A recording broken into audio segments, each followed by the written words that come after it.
Bem, pessoal, vamos lá. Voltando, né, ao que nós estávamos falando em relação aí à organização militar, né, a gente colocava que os servidores públicos militares, eles vão estar organizados, né, organizados dentro de uma estrutura hierárquica.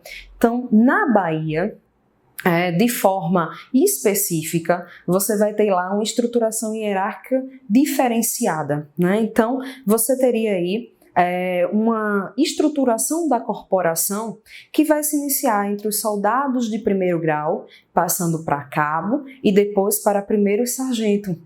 Isso aí é o que a gente chama, essa estruturação entre soldado de primeira classe, cabo e primeiro sargento, são chamados praças. E depois que você sai dessa estruturação aí do primeiro sargento, você passaria ao que a gente chama de oficiais, né? O que eles vão chamar de primeira linha de oficiais. E dentro dessa estruturação que é fixada hierarquicamente para especificamente a Organização Militar do Estado da Bahia, em que você traz essa estruturação hierárquica entre praças e oficiais de primeira linha, a esses oficiais de primeira linha será garantido o que se chama de patente, e é o que está previsto no parágrafo 1º do artigo 46 da Constituição do Estado da Bahia. Ele vai colocar que as patentes, elas são prerrogativas, então são títulos que são concedidos, benefícios, claro, que vão ser dados a aqueles oficiais, né, em detrimento dos outros militares que compõem a estrutura hierárquica da Polícia Militar do Estado da Bahia. Então, essas prerrogativas, elas são dadas, esses títulos são concebidos, né, tanto a quem está na ativa, quanto a quem vai para a reserva, como também para quem está no que ele concede ali como reformados. Qual a diferença? Quem está na ativa é aquele pessoal que está trabalhando, né? O pessoal que foi para a reserva, geralmente a gente costuma escutar reserva remunerada. A reserva remunerada é quando você vai para uma aposentadoria, mas que não é uma aposentadoria definitiva, na verdade, porque você fica à disposição da polícia. Você vai estar aposentado, mas quando a polícia necessitar da sua prestação de serviços, ela vai lá e te convoca novamente, independentemente do tempo em que a concessão da sua aposentadoria ela tenha sido dada. Então, a reserva e remunerada justamente porque você vai estar recebendo, mesmo sem estar executando a atividade, mas você fica aí, de certa forma, vinculado ainda à instituição Polícia Militar. Então, a qualquer momento que ela precisar, ela te convoca. Já aqueles oficiais que são considerados reformados, né, são aqueles que vão para a inatividade de forma definitiva. Não tem mais como retornar para o exercício da atividade. Então, independentemente, né, se você está na ativa, se você está na reserva remunerada ou se você agora é considerado um policial militar reformado, o parágrafo 1º ele vai dizer que você pode receber essa concessão dessas patentes, né? E aí, o próprio artigo ele vai dizer para a gente que além, né, desse título, né, você vai ter a exposição no fardamento, nos uniformes, né, da sua patente. Qual o grau ali, né, de hierarquia que você exerce?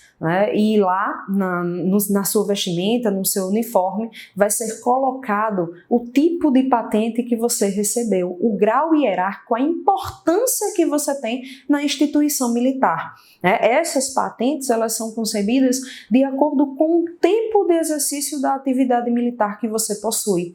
Então, quanto maior o tempo lá de atividade que você detenha dentro da estrutura da Polícia Militar, as patentes lhe serão concedidas. Isso vai ter uma estruturação, né? Eles vão ter lá uma hierarquização e concede essa patente de acordo com o tempo de prestação de serviço, e cada patente dessa vai informar qual a importância que você possui dentro da estruturação da Polícia Militar.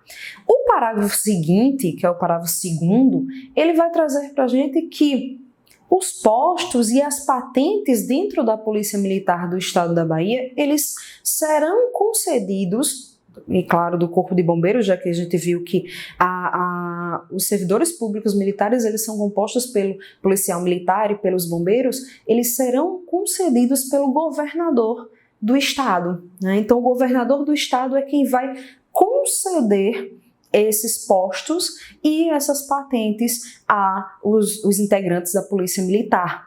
E aí também as gradações, né? Quando você vai subindo de patente, você vai passando de uma patente para outra, o governador do estado ele vai ter essa responsabilidade de estar concedendo essas patentes, conferindo essas patentes. Além disso, o parágrafo 2º ele vai falar das graduações, tá? E aí ele vai colocar para a gente que as graduações referente aos praças, porque a gente colocava aqui que especificamente no estado da Bahia, a estrutura militar ela vai trazer o soldado de primeira classe, ela vai trazer para a gente a figura do cabo e do primeiro sargento. E aí as graduações que irão acontecer entre o soldado de primeira classe para cabo e de cabo para primeiro sargento, que é a estruturação de praças, né, elas também vão se dar através da concessão. E essa concessão vai acontecer não mais pelo governador, mas agora pelo comandante-geral da Polícia Militar e comandante-geral do Corpo de Bombeiros Militares, né? A depender se você é um policial militar ou se você é um bombeiro militar. Então, recapitulando, né? A gente sabe que a Constituição do Estado da Bahia vai garantir a quem ocupa o cargo de servidor público militar a concessões de patentes, a concessões de benefícios, a concessão de hierarquização com essa graduação de importância dentro do oficialato. Então, quem é oficial vai receber patente, vai receber essas prerrogativas que são garantidas pelo parágrafo 1º. Quem concede? O governador do estado. Então, o governador do estado vai conceder os postos e patentes, né, aos oficiais que compõem a Polícia Militar ou o Corpo de Bombeiros.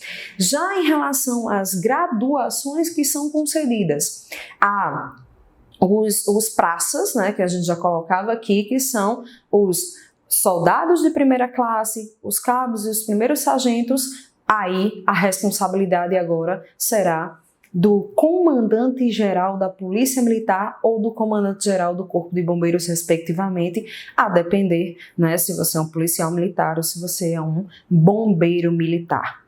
Fechando essa ideia de organização aí da estrutura militar em relação a patentes, postos e graduações, a gente passa a ver o parágrafo 3º desse artigo 46, que vai trazer para a gente a ideia de militar e cargo público, tá? E aí, nessa ideia do militar e cargo público, o constituinte derivado, decorrente, que a gente já viu lá no comecinho da primeira missão, ele coloca para a gente que da mesma forma como a gente tem lá na Constituição Federal, que vocês viram na estruturação da administração pública, da mesma forma que vai ter lá na Constituição, a gente vai trazer isso para a Constituição do Estado da Bahia, no sentido de firmar o entendimento de que o policial militar que exercer um cargo civil, vamos dizer que eu sou policial militar e vou prestar um concurso público para uma área que não seja militar, ou seja, que não vai ser para o Corpo de Bombeiros, que não vai ser para a Polícia Militar, eu vou prestar um concurso para técnico judiciário do Estado da Bahia, concurso em que eu serei um servidor público civil. Então, se eu decidir prestar esse concurso, fui aprovado no concurso para técnico judiciário e resolvo tomar posse nesse cargo público civil de forma permanente. E aí, o parágrafo 3º da Constituição vai dizer para a gente: o militar que estiver em atividade e tomar posse em cargo público civil permanente, ele será transferido para a reserva. Então, decidi não mais ser policial. Fui aprovado lá no concurso público para técnico judiciário do estado da Bahia. Eu vou ter justamente que deixar o meu cargo de policial militar e vou assumir o cargo na área civil e irei para a reserva, tá? Agora, o parágrafo 3º, ele abre aí a possibilidade de que você possa cumular os cargos, né? Essa acumulação, como eu já falava logo no início, ela vem lá da Constituição Federal. Eu decidi fazer um concurso para assumir um cargo aí público civil, mas esse cargo ele é específico, ele é um cargo de professor ou ele é um cargo privativo de profissional da saúde. E há uma compatibilidade de horários entre o exercício da minha função como policial militar ou bombeiro militar e o cargo de professor ou cargo específico de profissional da saúde. Em havendo a possibilidade de cumulação, ou seja, ser um cargo de professor e ser um cargo privativo de profissional da saúde e compatibilidade de horários, é o que define o parágrafo 3º, você teria aí a possibilidade de executar a atividade de militar, a atividade de bombeiro e o cargo ao qual você foi aprovado e tomou posse em concurso público no âmbito civil, tá? Agora, o parágrafo 3º faz mais uma exigência. Ele vai dizer: a sua carga horária, a carga horária que você vai executar nessa função civil, você sendo servidor público no âmbito civil, não poderá ultrapassar 20 horas semanais. Então, você teria aí 3 exigências para que você possa acumular o cargo de servidor público militar, policial militar ou bombeiro militar e ser um servidor público civil. A primeira, para que haja acumulação, precisa ser um cargo de professor ou de profissional da saúde com profissão regulamentada. Você precisa ter compatibilidade de horários, ou seja, você tem que ter ali um horário em separado para executar essa segunda atividade que não seja igual ao horário da execução da sua atividade como policial militar ou bombeiro. E a terceira é que a sua carga horária não ultrapasse 20 horas semanais. Se consegue aí cumprir com os 3 requisitos que são determinados pelo parágrafo 3º, você poderá executar a sua atividade como militar e a atividade civil, ao qual você tomou posse de caráter permanente. Então, você teria aí essa primeira ideia entre a caracterização do militar e do cargo público. Assumir o cargo público civil de forma permanente e tomou posse, você vai para a reserva. Essa é a primeira ideia.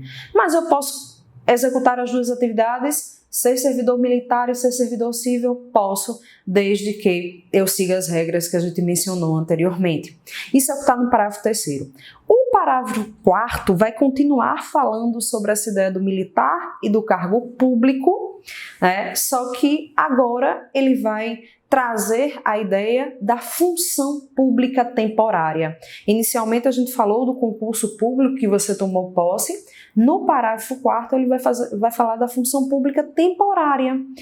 Então o militar que aceitar cargo, emprego ou função pública temporária que não seja eletiva, tá, pessoal? Então não pode ser um cargo, a gente vai falar até nos próximos artigos sobre isso, Se for cargo eletivo, se você se candidatar a um cargo público eletivo, as regras serão outras, Então, o que define-se aqui no parágrafo 4º é que você pode exercer, você terá a possibilidade de, sendo servidor público militar, ocupar um cargo público, uma função pública, mas agora de forma temporária, desde que ela não seja eletiva, porque aí para cargos eletivos você vai ter regras próprias, tá?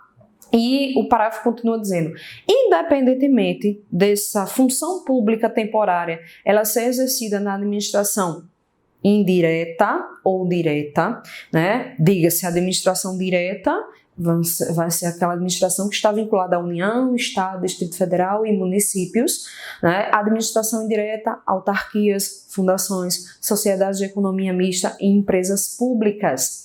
Então, independente de fazer parte da administração direta ou indireta, a função ao qual você vai exercer, a legislação vai te garantir que você possa exercer essa função temporária, mas você ficará agregado ao respectivo quadro enquanto durar o exercício daquela função. E aí, esse fato de você ficar agregado, vinculado ao quadro sem estar exercendo a função, né, te traz ali alguns impedimentos, né, porque você vai ficar sem possibilidade de promoção por antiguidade enquanto aquela sua atividade ela continuar sendo exercida fora do âmbito da Polícia Militar, no exercício da sua função pública, de forma temporária. Então, não conta ali aquele período para que essa promoção aconteça.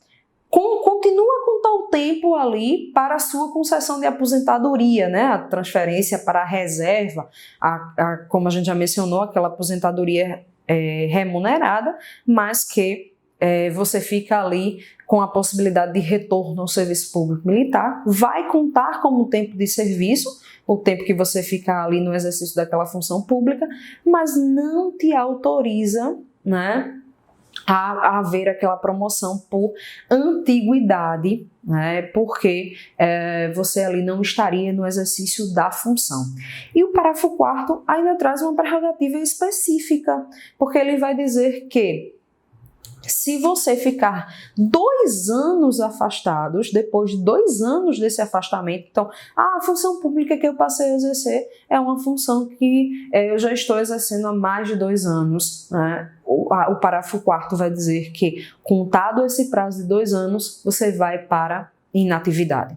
Então, a função pública temporária pode ser exercida pelo policial militar no âmbito civil, pelo bombeiro, mas o parágrafo 4º ele diz que esse exercício te traz ali o afastamento, né, da sua função com a agregação, né, no quadro, a impossibilidade de promoção por antiguidade e te traz aí com um prazo de 2 anos ao afastamento, te levando para a inatividade.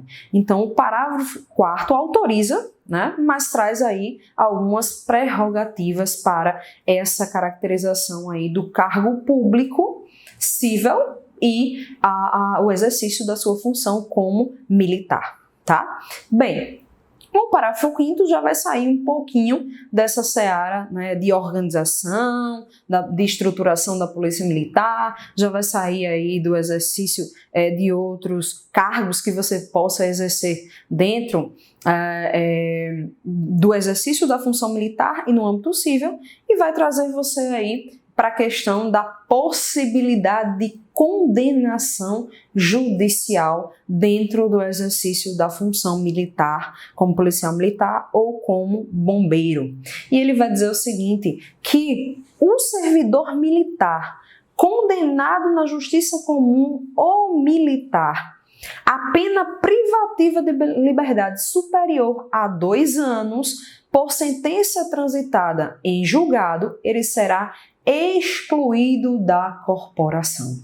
Então, ó, vamos entender aí por partes o que é que o parágrafo 5º ele está dizendo para a gente, né? Que o servidor público ele pode ser condenado na justiça militar ou na justiça comum, né? Mas aí, para que essa condenação leve à exclusão, é necessário que a pena a ser aplicada pelo delito praticado por esse servidor militar estadual, ele seja uma pena privativa de liberdade.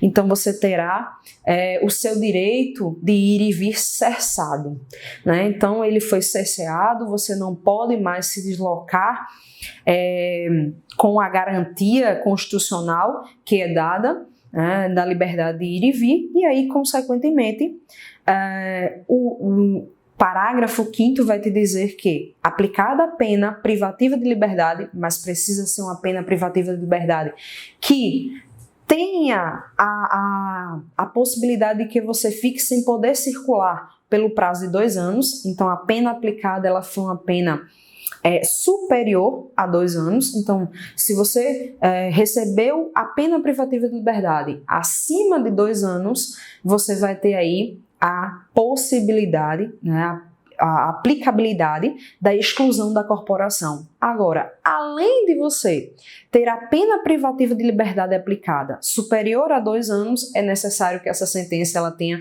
transitado em julgado. Eita, que esses dias a gente tem visto uma discussão constitucional tão grande, né, sobre essa questão aí do trânsito julgado, como é que vai ficar a situação de presos aí que foram julgados em segunda instância, né, o STF trouxe essa discussão pra gente, mas fica confirmado até então que o trânsito julgado ele se dá quando a gente recebe lá a decisão do último grau de instância de recurso, que é justamente o Supremo Tribunal Federal. É o que está lá no artigo 5º da Constituição Federal, quando a gente fala de presunção de inocência, né? Até que se considere que o indivíduo ele é devidamente culpado, que ele foi devidamente condenado, ele é considerado inocente, né? Então, até sentença penal condenatória com trânsito julgado, ele é considerado inocente. E o trânsito julgado, até então, nós vamos tê-lo quando você tem uma decisão lá do STF, prego batido, ponta virada, você não tem mais como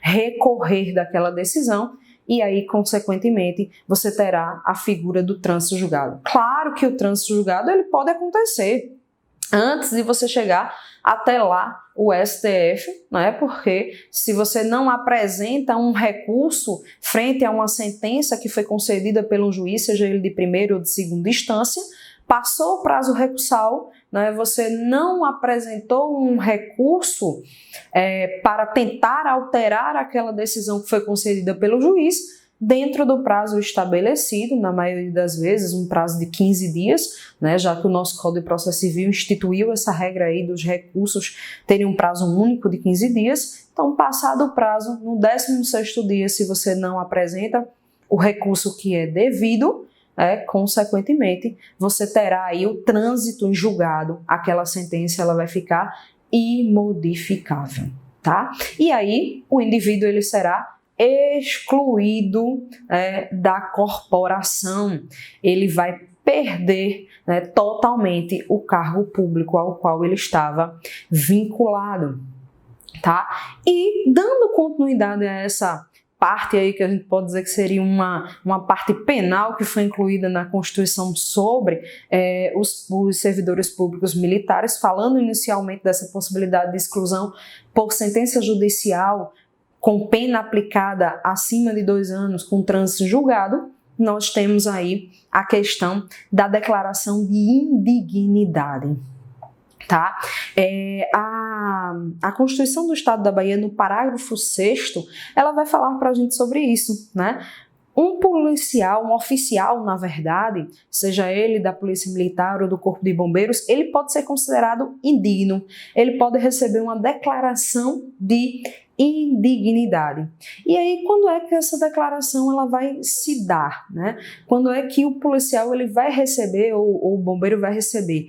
Quando ele recebe também uma pena privativa de liberdade. Então, quando ele recebe essa pena privativa de liberdade, ele pode ser considerado indigno. E o parágrafo 6º, ele fala sobre essa indignidade. Ele vai falar, oficial da Polícia Militar e do Corpo de Bombeiros só perderá o posto e a patente se ele for considerado indigno. Então, foi condenado a uma pena privativa de liberdade e a legislação vai dizer que há essa consideração, né, do militar ser considerado indigno. E dentro dessa indignidade, ele vai sendo considerado indigno, o parágrafo 6º vai dizer que ele vai perder o seu posto e a sua patente, tá? Claro que isso não vai ser assim de imediato, né? Considerou indigno, já perdeu. Não, ele vai passar por um conselho, o seu parágrafo 6º vai falar para a gente também, ele vai passar por um conselho de justificação, né? E dentro da própria justiça militar, esse conselho de justificação, ele vai receber justamente as justificativas, né, do policial militar ou do bombeiro na tentativa de desconsiderar essa indignidade, mas se não ficar confirmado, a Justiça Militar ela toma a decisão, né, de firmar a indignidade e, consequentemente, trazer aí a perca, né, do posto e da patente do oficial diante dessa consideração aí dignidade do servidor, do oficial, tá? Bem, a mesma ideia a gente traz no parágrafo 7º para o praça, né? Então, ele também perderá a graduação dele se ficar constatado que houve essa indignidade. Então, vale para o oficial a perca do posto da patente e também valerá para o praça, né, a perca da graduação que ele recebeu ali, se fica constatado essa indignidade. E aí o próprio parágrafo 7º é o que dispõe isso para a gente, ele vai dizer que, respeitado, claro, que dispõe toda a legislação, inclusive as constituições, a federal e a estadual, né, a Constituição que a gente está trabalhando agora, para confirmação dessa indignidade, tá? O parágrafo 8º, pessoal, ele fala para a gente quanto à sanção disciplinar e ele fecha essa ideia aí da parte penal que a gente mencionava agora. Ele fala da transgressão militar, né? A transgressão militar, ela pode importar em cerceamento da liberdade, né? Não vai ser uma privação, eu vou cercear por algum tempo a liberdade daquele determinado militar. E aí, o parágrafo 8º vai dizer para a gente, quando houver a aplicação da sanção disciplinar por conta de uma transgressão de natureza militar, com o cerceamento da liberdade, essa será cumprida na área livre do quartel, né? Então, havendo a transgressão militar, o militar ele ficará, né, por algum período dentro do estabelecimento do quartel sem poder se deslocar, né, para cumprimento dessa sanção da aplicação disciplinar. Isso está previsto onde? No Estatuto da Polícia Militar. Aquele estatuto que a gente mencionou lá no comecinho da missão, né, quando a gente falava que os servidores militares são regidos por estatuto próprio, tá? Então, nesse parágrafo 8º fecha essa ideia da aplicação da sanção militar, né, e nós voltaremos na próxima missão com a ideia aí do artigo 47.